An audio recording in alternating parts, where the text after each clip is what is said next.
그는 분명히 죽었습니다. 제 눈으로 장례식을 지켜봤으니까요. 그런데 왜 그 얼굴이 내 앞에 있는 건가요? 수백 명이 모인 그 화려한 자리에서 저는 20년 전바다에서 사라진 첫사랑의 얼굴을 보았습니다. 이름도 다르고 사람도 달랐지만 그 눈빛만큼은 절대로 잊을 수가 없었습니다. 아무것도 모르는 사람처럼, 저를 처음 보는 사람처럼. 도대체 그는 왜 죽은 척을 해야 했던 걸까요? 그리고 왜 하필 지금 제 앞에 나타난 걸까요? 서늘한 가을바람이 통유리창을 스치고 지나가는 밤이었습니다. 도시의 야경이 파노라마처럼 펼쳐 진출고급 호텔의 연회장은 성공과 야망의 열기로 후끈했지요. 건축계의 저명인사들이 모이는 올해의 건축가 시상식. 그 중심에 이서연이 있었습니다. 단정하게 빗어넘긴 머리몸의 선을 우아하게 드러내는 검은색 실크 드레스 그리고 누구에게나 신뢰감을 주는 차분한 미소. 그녀는 자신이 설계한 삶의 청사진 위를 한치의 오차도 없이 걸어가는 사람이었습니다. 모든 것이 완벽하게 통제된 그녀의 세계였지요. 이번 에코 스피어 프로젝트는 단순한 건물이 아니라 도시와 자연이 어떻게 공존할 수 있는지에 대한 저희의 대답입니다. 지속 가능성이란 결국 다음 세대를 위한 책임이니까요. 그녀의 목소리는 자신감으로 가득 차 있었습니다. 주변 사람들은 고개를 끄덕이며 그녀의 말에 집중했지요. 서연은 이런 시선과 관심에 익숙했습니다.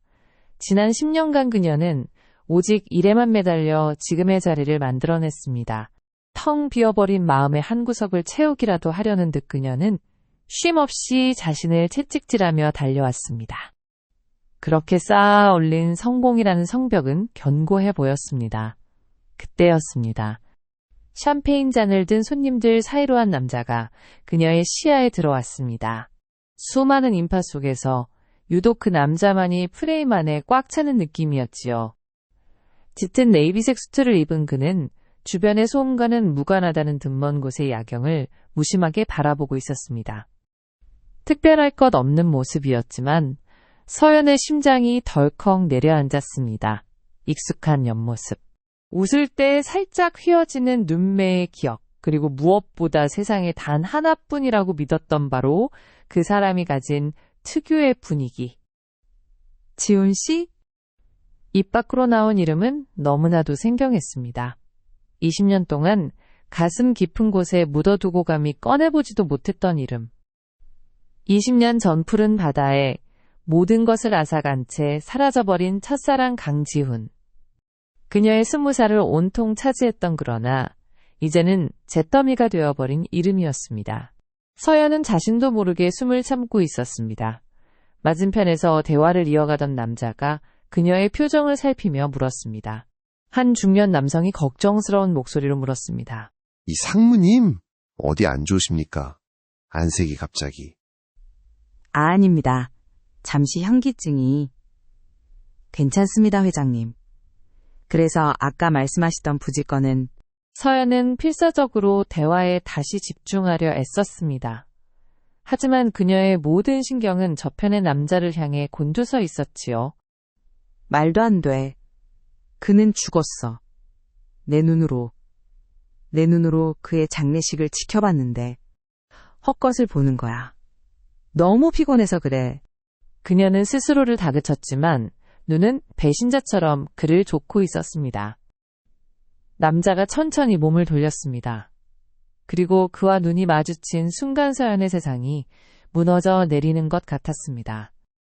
그 얼굴은 20년의 세월이 흘렀음에도 불구하고 그녀의 기억 속에 박제된 20살의 강지훈 바로 그였습니다. 조금 더 깊어진 눈매와 단단해진 턱선이 낯설었지만 그 본질은 변하지 않았습니다. 남자는 서연의 시선을 느꼈는지 잠시 멈칫하는 듯 했습니다. 그의 눈빛은 깊고 고요해서 그 안의 감정을 전혀 읽을 수가 없었지요. 마치 처음 보는 사람을 대하는 듯한 무심한 시선. 그 시선에 서연은 오히려 정신이 번쩍 들었습니다. 사회자가 마이크를 잡고 다음 순서를 알렸습니다. 다음은 올해의 건축가 대상, 시상이 있겠습니다. 수상자는 바로 도심 속 오아시스를 구현해낸 제&의 건축의 이서연 상무님입니다. 큰 박수 부탁드립니다. 우레와 같은 박수 소리가 터져나왔습니다. 모든 시선이 그녀에게 쏠렸습니다. 하지만 서연은 움직일 수 없었습니다. 그녀의 발이 바닥에 뿌리라도 내린 듯 꼼짝하지 않았지요. 박수 소리 사람들의 환호이 모든 것이 멀게만 느껴졌습니다. 오직 저 남자 강지훈을 닮은 저 낯선 남자의 존재만이 현실처럼 다가왔습니다. 옆에 있던 동료가 그녀의 발을 가볍게 치며 속삭였습니다. 상무님, 올라가셔야죠. 상무님 이름 불렀어요. 네가 야죠. 서연은 기계적으로 발을 옮겼습니다. 단상으로 향하는 몇 걸음이 천길 낭떠러지를 걷는 것처럼 아득했습니다. 조명이 눈부시게 쏟아졌고 그녀는 준비된 수상소감을 말하기 시작했습니다. 하지만 입술은 제멋대로 움직일 뿐 그녀의 머릿속은 온통 혼란으로 가득 차 있었지요. 수상소감을 마치고 자리로 돌아오는 길에 그녀는 다시 그 남자가 있던 곳을 보았습니다. 하지만 그는 이미 사라지고 없었습니다. 마치 처음부터 그곳에 없었던 사람처럼. 연기처럼 사라진 그의 빈자리를 보며 서연은 손에 쥔 트로피의 차가운 감촉만을 느낄 뿐이었습니다. 그날 밤 20년간 굳게 닫아두었던 그녀의 과거라는 문이 소름 끼치는 소리를 내며 조금씩 열리기 시작하고 있었습니다. 시상식이 끝나고 집으로 돌아온 서연은 불도 켜지 않은 채거실 소파에 깊숙이 몸을 묻었습니다. 손에 들린 차가운 트로피가 그녀의 불안한 현실을 증명하는 듯 했지요. 어둠 속에서 그녀의 눈은 허공을 헤맸습니다. 연회장에서 본 그 남자의 얼굴이 눈을 감아뒀더도 선명하게 아른거렸습니다. 그저 닮은 사람이었을까? 세상에는 닮은 사람이 얼마든지 있지 않은가? 서연은 스스로를 위안하려 애썼지만 그럴수록 심장의 불안한 고동은 더욱 커져만 갔습니다. 아니야. 그럴 리 없어. 그냥 닮은 사람일 뿐이야. 내가 너무 예민하게 구는 거야. 그녀는 자리에서 일어나 서재로 향했습니다.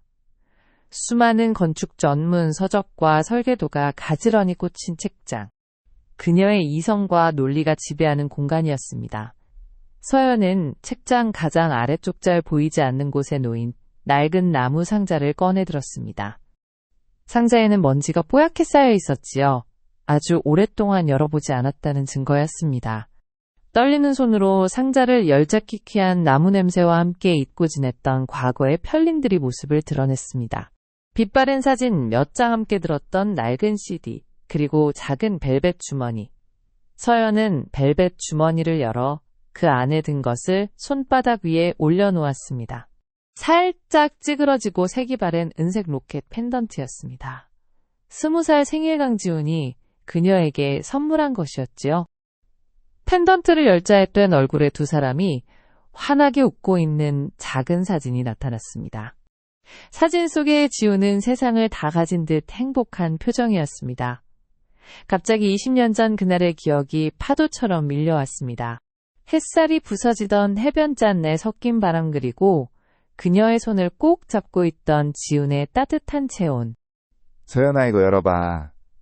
네 심장은 이제 내 거야. 여기다 잘 잠가놨으니까 절대 잃어버리면 안 돼. 뭐야 유치하게. 무슨 심장을 잠가둬. 유치해도 어쩔 수 없어. 넌 이제 나한테서 평생 못 벗어나. 이 이서연 건축가님께서 나중에 멋진 집 지어주면 내가 거기서 평생 살림해줄게. 약속. 그 약속은 지켜지지 못했습니다. 몇 달 뒤 그는 친구들과 떠난 여행에서 보트 사고로 실종되었고 결국 시신조차 찾지 못한 채 사망 처리되었습니다.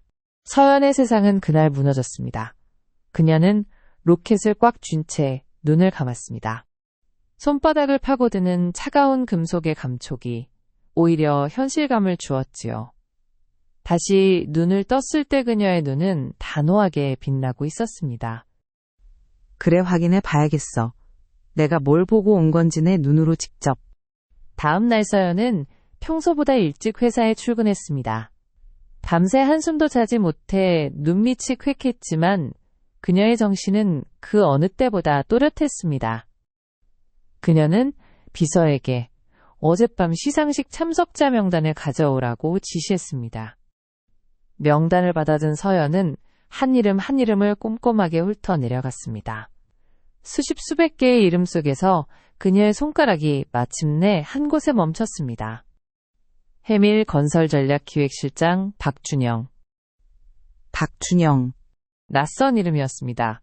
강지훈이라는 이름은 어디에도 없었습니다. 당연한 결과였지만 서연은 알 수 없는 실망감과 동시에 희미한 안도감을 느꼈습니다. 그녀는 곧바로 인터넷 검색창에 해밀건설 박준영을 입력했습니다. 몇 번의 클릭 태그의 프로필 사진이 화면에 나타났습니다. 어젯밤 보았던 바로 그 얼굴이었습니다. 무심하고 차가운 표정 깊이를 알 수 없는 눈빛.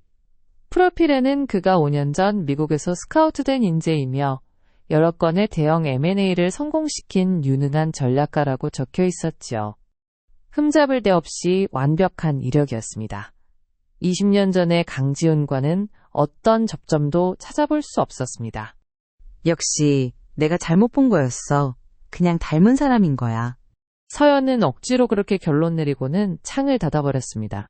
그리고 진행 중인 프로젝트 설계도에 집중하려 애썼습니다.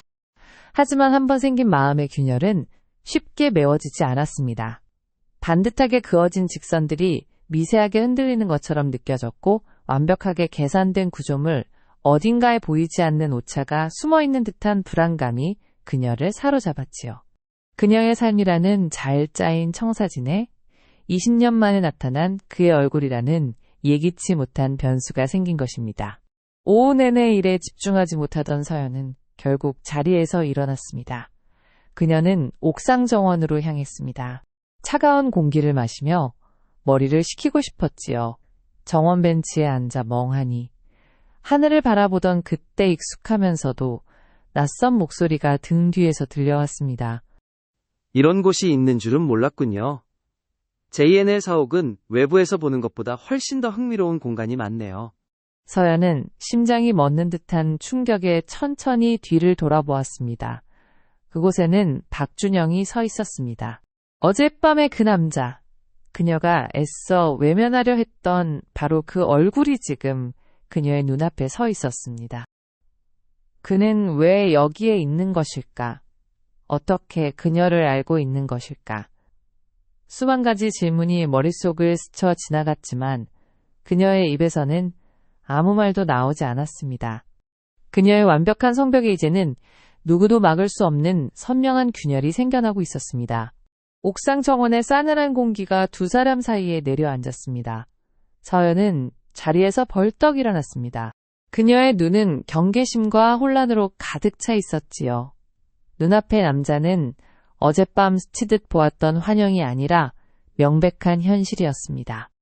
그의 존재감은 너무나도 뚜렷해서 오히려 비현실적으로 느껴질 정도였습니다.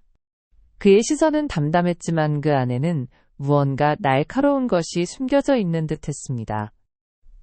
박준영 실장님, 해밀건설에 여긴 어쩐 일로 오셨습니까?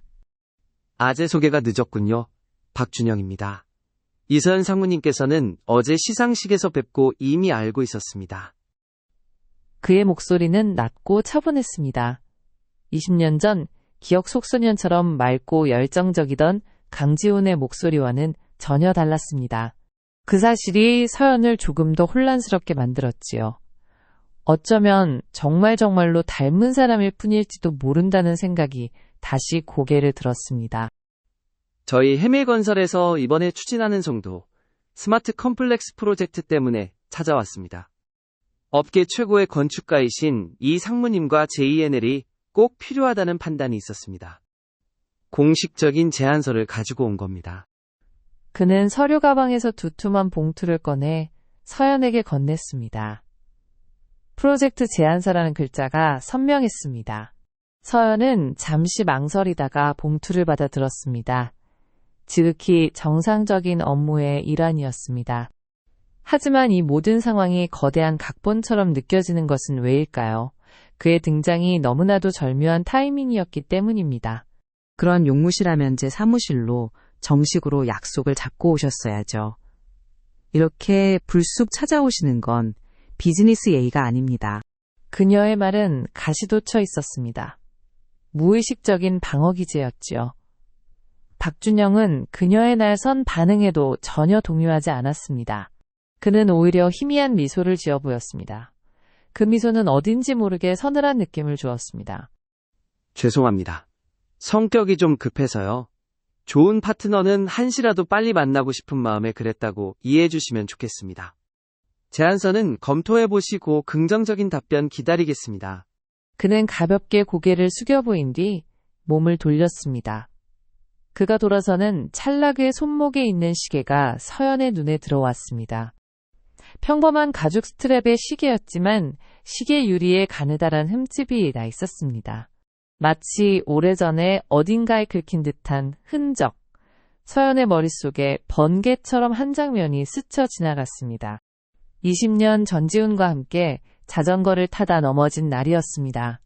그녀의 무릎 위까지 피가 났고 지훈은 자신의 손수건으로 상처를 감싸주었습니다. 그때 그의 손목에 채워져 있던 시계가 아스팔트에 긁혔습니다. 아버지가 선물해 주신 거라며 무척 아끼던 시계였지요. 흠집 났네. 이거 아버지한테 물려받은 건데. 어떻게 나 때문에. 미안해, 지훈아. 괜찮아? 너 다친 것보다 낫지. 그리고 이건 우리 둘만의 훈장 같은 걸로 생각하지 뭐. 안 그래? 그 흠집과 너무나도 똑같은, 위치 똑같은 모양의 흠집. 세상에 이런 우연이 있을 수 있을까요? 서연은 자신도 모르게 그를 향해 소리쳤습니다. 잠깐만요.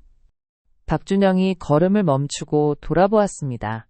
그의 얼굴에는 의아한 표정이 스쳐 지나갔습니다. 그 시계, 어디서 나신 겁니까? 이 시계 말입니까? 그냥 오래된 물건입니다. 별다른 의미는 없습니다. 오래됐다고 하기엔 꽤 의미 있는 흠집처럼 보이는데요. 서연의 시선은 집요하게 그의 시계를 향해 있었습니다. 박준영의 눈빛이 순간 미세하게 흔들리는 것을 서연은 놓치지 않았습니다. 아주 짧은 순간이었지만 그의 평온한 가면 뒤에 숨겨진 무언가가 드러나는 듯 했습니다. 그는 곧 평정을 되찾고는 다시 희미하게 웃었습니다. 상상력이 풍부하시군요,의 상무님.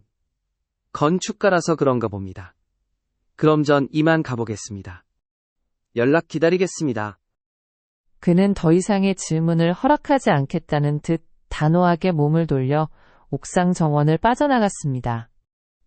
혼자 남은 서연은 그가 사라진 자리를 한참 동안이나 멍하니 바라보았습니다. 우연이라고 하기에는 너무나도 많은 조각들이 맞아떨어지고 있었습니다. 하지만 그 조각들을 맞춰 완성되는 그림이 무엇인지 그녀는 감히 상상할 수 없었지요. 그의 등장은 우연이 아니었습니다. 그는 명백한 목적을 가지고 그녀의 궤도 안으로 들어온 것이었습니다. 그리고 이제 서연은 좋든 싫든 그와 함께 돌아가는 운명의 궤도에 올라타게 된 것이었습니다. 그녀의 손에 들린 제안서가 불길한 예언서처럼 무겁게 느껴졌습니다. 해밀 건설해송도 스마트 컴플렉스 프로젝트는 거부하기 힘든 제안이었습니다.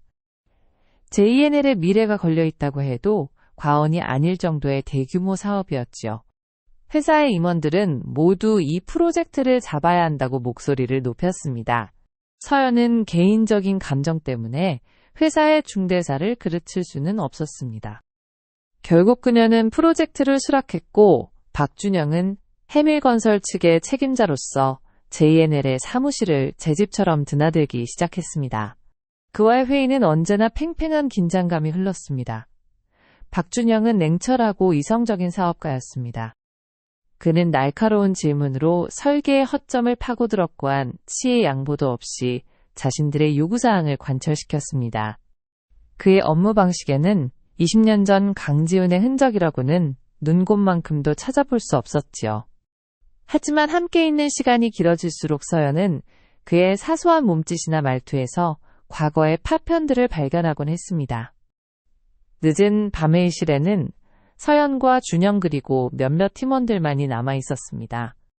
거대한 설계도가 테이블 위에 펼쳐져 있었고 모두의 얼굴에는 피로가 가득했습니다. 이쪽 동선의 효율성이 떨어집니다. 보행자의 이동 시간을 3% 이상 단축할 수 있는 방안을 찾아야 합니다.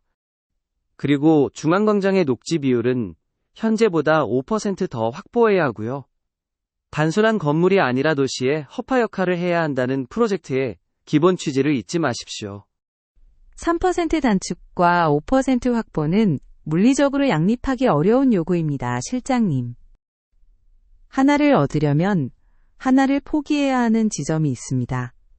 이건 건축의 기본입니다. 그 어려운 걸 해내라고 이 상무님께 프로젝트를 맡긴 겁니다. 저는 불가능한 걸 요구하는 게 아닙니다. 최선을 요구하는 거지요. 두 사람 사이에 차가운 공기가 흘렀습니다. 그때 박준영이 고민에 잠긴 듯 자신도 모르게 오른손 검지로 테이블을 탁탁 타닥하고 두드리기 시작했습니다. 불규칙하면서도 특정한 리듬을 가진 손가락 장난. 서연은 숨을 멈췄습니다. 저것은 지훈의 버릇이었습니다. 무언가 깊이 생각할 때어려운 문제를 풀 때마다 늘 저렇게 손가락으로 박자를 맞추곤 했었지요. 모스 부호처럼 그만이 아는 신호처럼. 서연의 시선이 그의 손가락에 머무는 것을 느꼈는 지준영은 흠칫하며 손을 멈추고는 헛기침을 했습니다. 일단 오늘은 여기까지 하죠. 다들 피곤하실 테니. 이 상무님은 잠시 저와 따로 이야기 좀 하실 수 있겠습니까?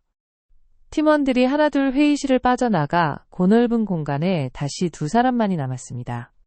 준영은 창가로 다가가 도시의 야경을 내려다보았습니다. 그의 등이 어쩐지 외로워 보였습니다. 까다롭게 군다고 생각하실 것 압니다. 하지만 이 프로젝트 저에게는 아주 중요합니다. 반드시 성공시켜야만 합니다. 모든 프로젝트는 건축가에게 중요합니다. 실장님께만 특별한 건 아니죠. 서연은 여전히 경계를 풀지 않았습니다. 그녀는 준영에게 천천히 다가가며 마치 함정을 파듯 질문을 던졌습니다. 실장님은 바다를 좋아하십니까? 갑작스러운 질문에 준영의 어깨가 미세하게 굳었습니다. 그는 한참 동안 대답이 없다가 천천히 입을 열었습니다. 아니요, 별로 좋아하지 않습니다. 예측할 수 없는 곳이라서요. 모든 것이 명확하고 통제 가능한 편이 좋습니다. 강지훈은 바다를 사랑했습니다. 언젠가 바다가 보이는 언덕에 작은 집을 짓고 살고 싶다고 입버릇처럼 말하던 사람이었습니다. 그의 대답은 서연의 의심을 비웃는 듯했습니다. 하지만 서연은 포기하지 않았습니다. 미국에서는 오래 사셨다고 들었습니다. 혹시 고향은 어디신지 여쭤봐도 될까요? 억양이 서울 토박이 같지는 않아서요. 그런 사적인 질문은 왜 하시는 겁니까, 이 상무님? 우리가 그런 이야기를 나눌 만큼 가까운 사이라고 생각하지 않습니다만. 파트너에 대해 아는 건 중요하니까요. 어떤 사람인지 알아야 더 좋은 결과물을 만들 수 있죠. 실장님께서는 제 모든 걸 다 알고 계신 것처럼 구시는데 그건 좀 불공평하지 않습니까? 그녀의 목소리에 날이 서 있었습니다. 준영은 그런 그녀를 잠시 동안 말없이 바라보았습니다. 그의 눈빛은 깊은 호수 같아서 그 안에 무엇이 담겨 있는지 도무지 헤아릴 수가 없었지요. 그는 한숨을 내쉬며 입을 열었습니다. 고향은 부산입니다. 아주 어릴 때 떠나와서 기억은 거의 없지만. 부산. 강지훈의 고향도 부산이었습니다. 또 하나의 우연. 서연은 더 이상 참을 수 없었습니다. 그녀는 마지막 카드를 꺼내들었습니다. 제가 아주 아끼던 사람이 있었습니다. 그 사람도 부산 출신이었죠. 바다를 아주 좋아했고요. 그리고 저와 함께 있을 때면 항상 클래식 라디오를 들었어요. 특히 쇼팽의 녹턴을 좋아했죠. 서연은 그의 눈을 똑바로 응시하며 말했습니다. 그녀의 이야기에 준영의 표정이 처음으로 무너져 내렸습니다. 평온하던 호수 위에 파무늬 일뜨끄의 눈동자가 심하게 흔들렸습니다. 그는 무언가 말하려 입을 열었지만 이내 굳게 다물어 버렸습니다. 그의 침묵은 그 어떤 대답보다 더 많은 것을 말해주고 있었습니다. 과거의 속삭임이 더 이상 외면할 수 없는 거대한 함성으로 변해 두 사람 사이를 채우고 있었습니다. 박준영이 강지훈일지도 모른다는 의심은 이제 확신에 가까워졌습니다. 하지만 서연은 그 사실을 받아들일 수가 없었습니다. 만약 그가 정말 지훈이라면 왜 20년 동안 죽은 사람으로 살아야 했는가? 그리고 왜 지금에 와서 전혀 다른 사람인 척하며 그녀 앞에 나타난 것인가?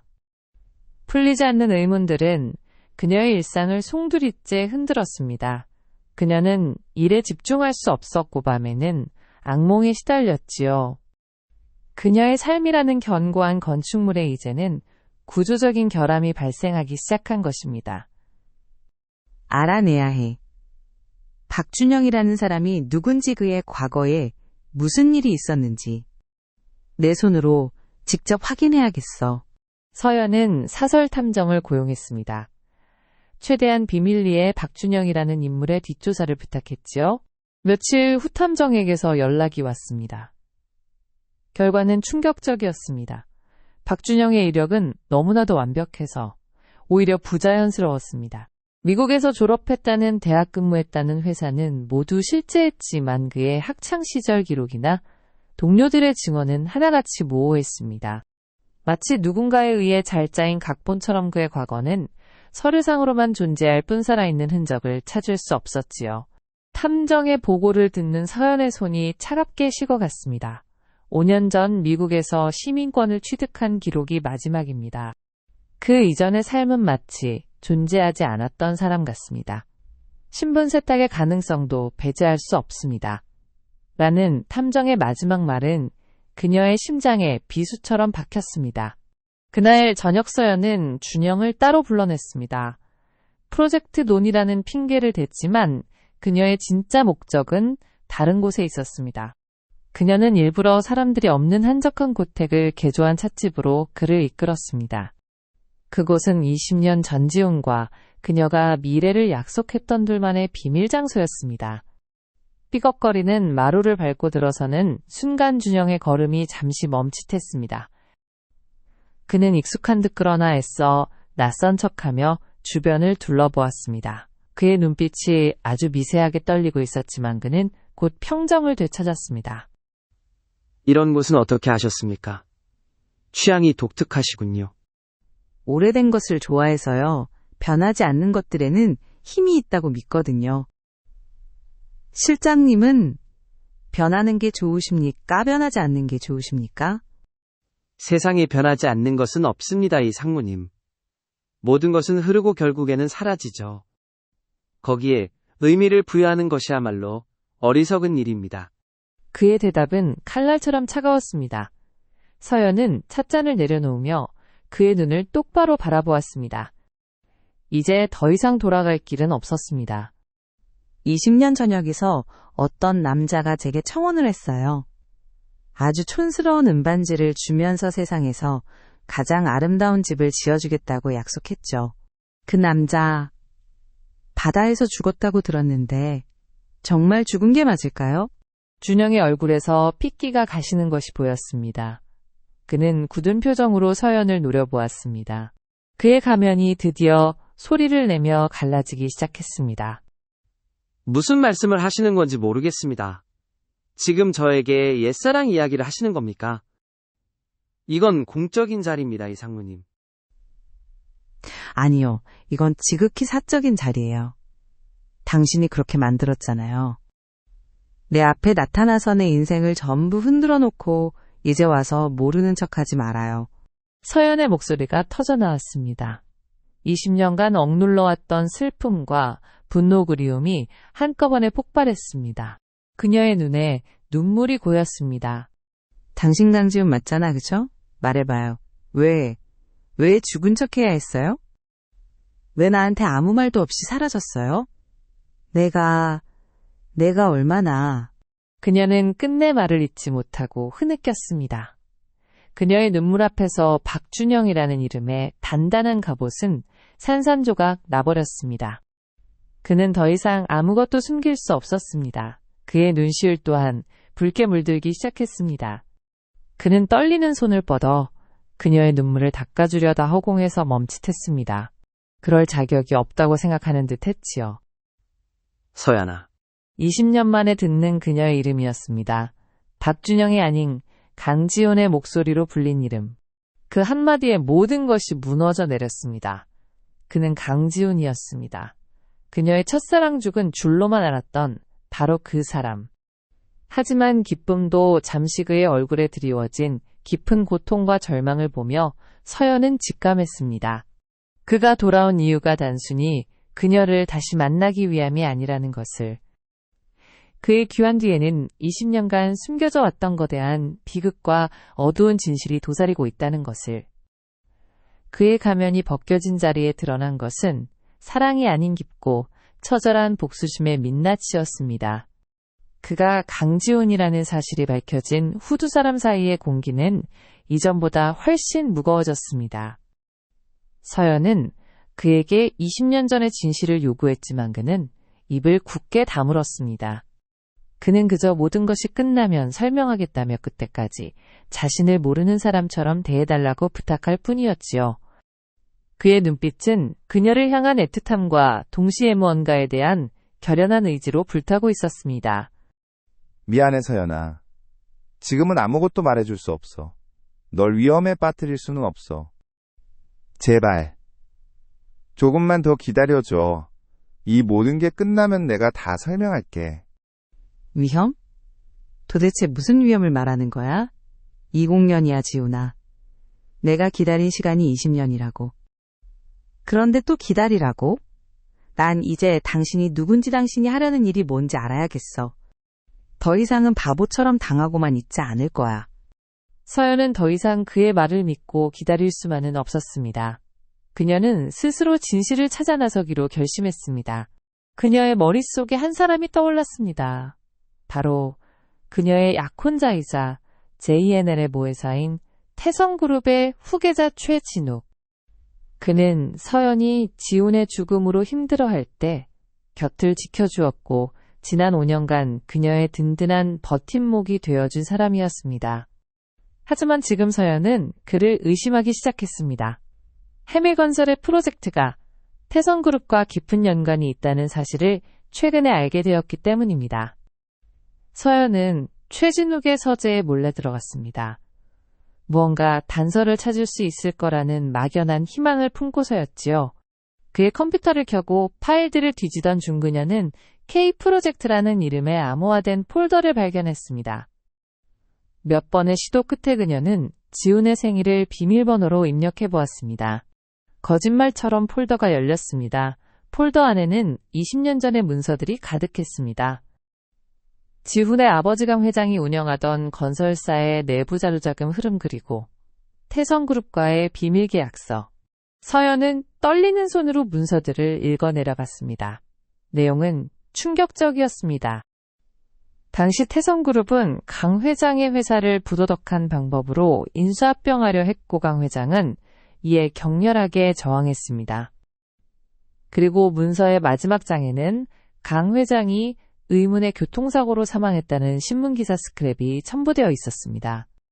지훈이 보트 사고로 실종되기 불과 일주일 전의 일이었습니다. 이게 어떻게? 모든 조각이 맞춰지기 시작했습니다. 지훈 아버지의 죽음 그리고 뒤이은 지훈의 실종. 이것은 결코 우연이 아니었습니다.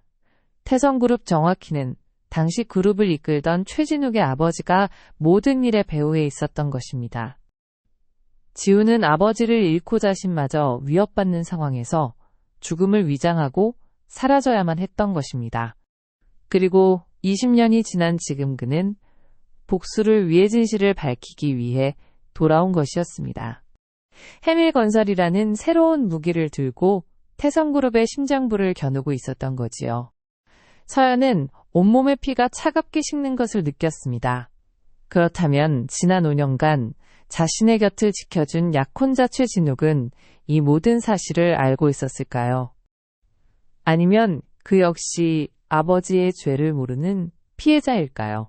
그녀가 사랑했던 기억, 그녀가 의지했던 시간이 모두 거짓과 기만 위에 세워진 모래성이었다는 사실에 그녀는 참을 수 없는 배신감과 절망에 휩싸였습니다. 그때 등 뒤에서 문이 열리는 소리가 들렸습니다. 최진욱이 서 있었습니다. 그는 서연이 보고 있는 컴퓨터 화면과 그녀의 창백한 얼굴을 번갈아 보더니 모든 것을 체념한 듯한 표정을 지었습니다. 최진욱의 목소리가 낮게 깔렸습니다. 결국 알게 됐군. 언제까지고 숨길 수는 없을 거라고 생각했어. 알고 있었어? 당신. 처음부터 다 알고 있었던 거야? 내 과거도 지훈 씨의 일도 당신 아버지가 무슨 짓을 했는지도. 최진욱은 대답 대신 고개를 떨구었습니다. 그의 침묵은 긍정이었습니다. 서연의 마지막 희망마저 무너져 내렸습니다. 최진욱이 괴로운 목소리로 말했습니다. 미안해, 서연 씨.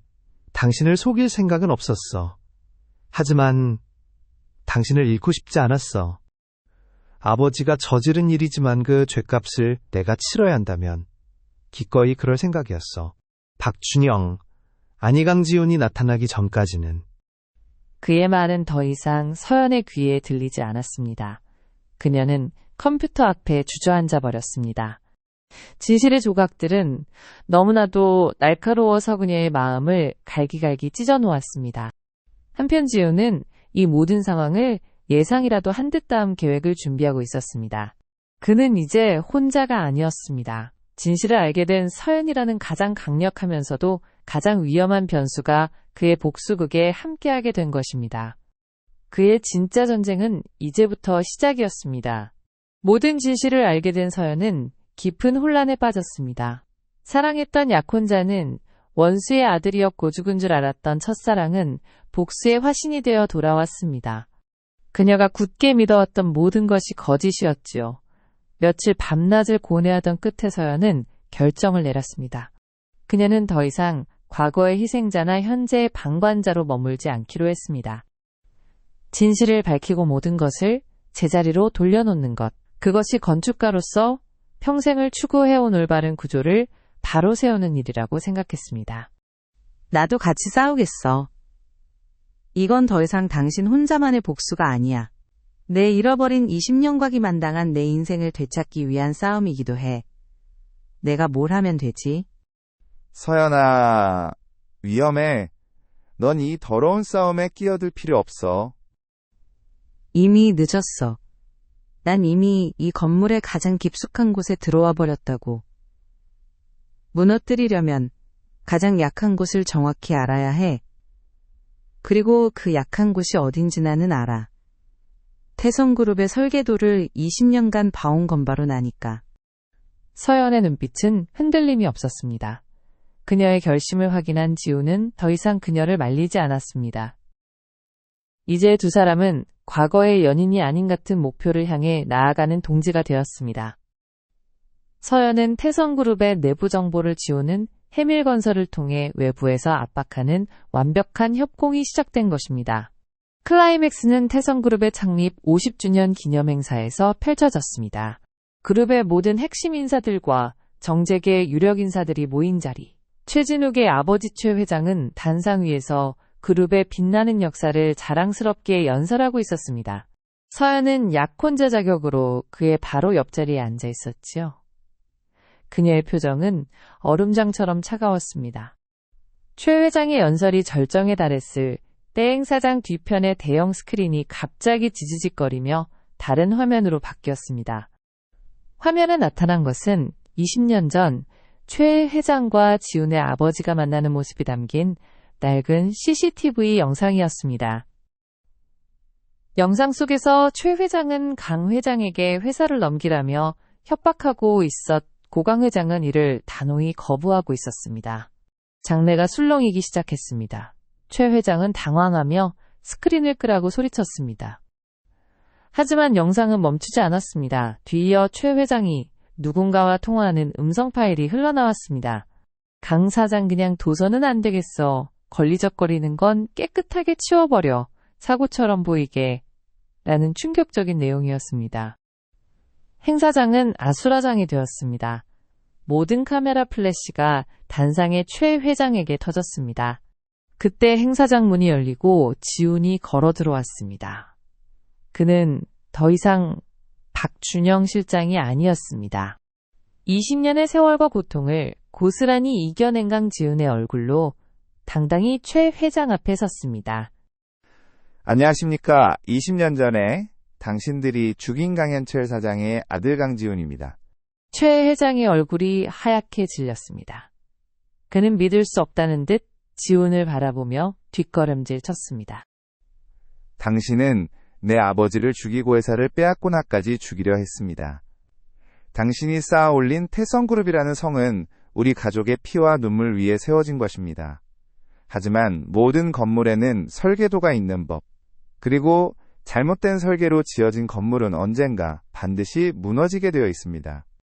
지훈의 말이 끝나자마자 검찰 수사관들이 행사장에 들이닥쳤습니다. 그들은 최 회장에게 다가가 살인교사 및 업무상 배임 혐의로 체포영장을 집행했습니다. 20년간의 복수극이 마침내 막을 내리는 순간이었습니다. 최 회장은 수갑을 찬 채 허망하게 끌려나갔습니다. 모든 소란이 끝난 후단상에는 지훈과 서연만이 남아 있었습니다. 지훈은 서연을 바라보았습니다. 그녀가 아니었다면 이 복수는 결코 성공하지 못했을 것입니다. 그녀는 그의 복수를 완성시킨 마지막 설계도 조각이었습니다. 이제 끝난 거지? 그래, 이제 다 끝났어. 두 사람은 말없이 서로를 바라보았습니다. 20년의 시간을 뛰어넘어 마침내 모든 것을 되돌려 놓았습니다. 하지만 그들의 눈에는 기쁨보다는 깊은 슬픔과 허무함이 서려 있었습니다. 과거를 바로잡았지만 잃어버린 시간과 상처투성이의 현재는 되돌릴 수 없었기 때문입니다. 그들의 관계 또한 과거의 아름다웠던 모습으로 돌아갈 수 없다는 것을 두 사람 모두 알고 있었습니다. 심판의 날은 끝났지만 그들 각자의 삶에 대한 새로운 설계도를 그려야 하는 또 다른 시작이 그들을 기다리고 있었습니다. 태성그룹의 비리가 세상에 알려진 후 모든 것이 폭풍처럼 지나갔습니다. 최 회장은 구속되었고 그룹은 전문 경영인 체제로 전환되었습니다. 서연의 약혼자였던 최진욱은 아버지의 죄를 대신 사죄하고 경영 일선에서 물러나 조용히 속죄의 삶을 살기로 했습니다. 서연 또한 제2NL에 사표를 냈습니다. 더 이상 과거의 인연과 거짓으로 얽힌 곳에 머물고 싶지 않았기 때문이지요. 모든 것이 정리된 어느 맑은 가을날 서연과 지훈은 20년 전 그들이 함께 거닐었던 이제는 한적한 공원이 된 그 해변가에서 다시 만났습니다. 파도 소리는 예전과 같았지만도 사람의 모습은 너무나도 많이 변해 있었습니다. 앞으로 어떻게 할 생각이야? 글쎄, 당분간은 좀 쉬려고 아무것도 설계하지 않고 아무것도 계획하지 않고 그냥 바람 부는 대로발길 닿는 대로 살아보고 싶어. 내 인생의 청사진을 너무 빽빽하게 그려왔던 것 같아. 이젠 좀 여백을 두고 싶어. 그녀의 얼굴에는 오랜만에 편안한 미소가 걸려 있었습니다. 복수라는 무거운 짐을 내려놓은 지훈의 표정 또한 한결 가벼워 보였습니다. 나도 마찬가지야. 20년 동안 복수라는 하나의 목표만 보고 달려왔어. 이제 그게 사라지니까 뭘 해야 할지 모르겠네. 강지훈이라는 이름은 찾았지만 진짜 강지훈이 어떤 사람이었는지는 아직도 잘 모르겠어. 찾게 될 거야. 천천히 시간을 가지고. 이제 당신 인생의 설계도는 당신이 직접 그리는 거니까. 두 사람 사이에는 편안한 침묵이 흘렀습니다. 과거의 연인들이 나누는 애틋함보다는 오랜 전쟁을 함께 치른 전우와 같은 동지애가 그들을 감싸고 있었지요. 서연은 품에서 낡은 로켓 펜던트를 꺼냈습니다. 이거 이제 돌려줘야 할 것 같아. 더 이상 과거에 얽매여 살고 싶지 않아. 당신도 나도.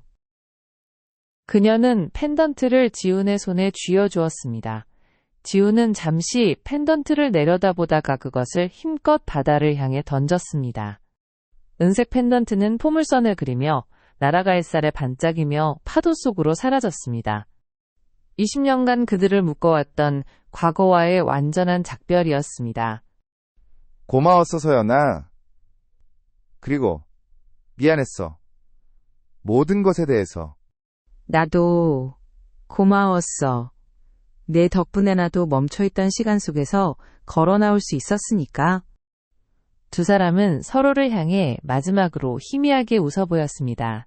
그 미소에는 아쉬움과 슬픔 그리고 새로운 시작에 대한 조용한 응원이 담겨 있었습니다. 그들은 다음에 또 보자는 흔한 인사도 없이 각자의 방향으로 돌아서서 걷기 시작했습니다. 다시는 만나지 못할 것을 알기라도 하는 듯이 돌아보지 않았습니다. 몇 년 후 서연은 작은 해안가 마을에 자신의 이름을 건 소박한 건축사무소를 열었습니다. 그녀는 더 이상 높고 화려한 건물을 짓지 않았습니다. 대신 사람들의 삶과 자연의 풍경에 자연스럽게 녹아드는 따뜻하고 편안한 공간을 만들어 나갔지요. 그녀의 얼굴에는 과거의 그늘 대신 평온함과 자신만의 철학을 찾은 사람의 단단함이 자리 잡고 있었습니다. 어느 날 그녀는 건축 잡지에서 익숙한 이름을 발견했습니다. 강지훈. 그는 분쟁 지역의 아이들을 위한 학교와 쉼터를 지어주는 비영리 단체를 이끌고 있었습니다. 흙먼지를 뒤집어 쓴 채 아이들과 함께 환하게 웃고 있는 그의 사진 속에서 서연은 20년 전 세상을 다 가진 듯 행복하게 웃던 소년의 모습을 보았습니다. 서연은 잡지를 가슴에 안고 창밖을 바라보았습니다. 창밖으로는 그녀가 직접 설계한 마을 사람들의 웃음소리가 가득한 작은 도서관이 보였습니다. 두 사람은 서로 다른 곳에 서각자의 방식으로 세상에 새로운 희망을 짓고 있었습니다. 과거의 아픔과 잃어버린 시간 위에 그들은 마침내 자신만의 진짜 청사진을 그려나가기 시작한 것입니다. 비록 함께이지는 않았지만 그들은 각자의 자리에서 서로의 삶을 완성해가고 있었습니다. 그것이 바로 길고 긴 고통의 시간을 지나 그들이 마침내 찾아낸 서로를 위한 최선의 설계도였지요.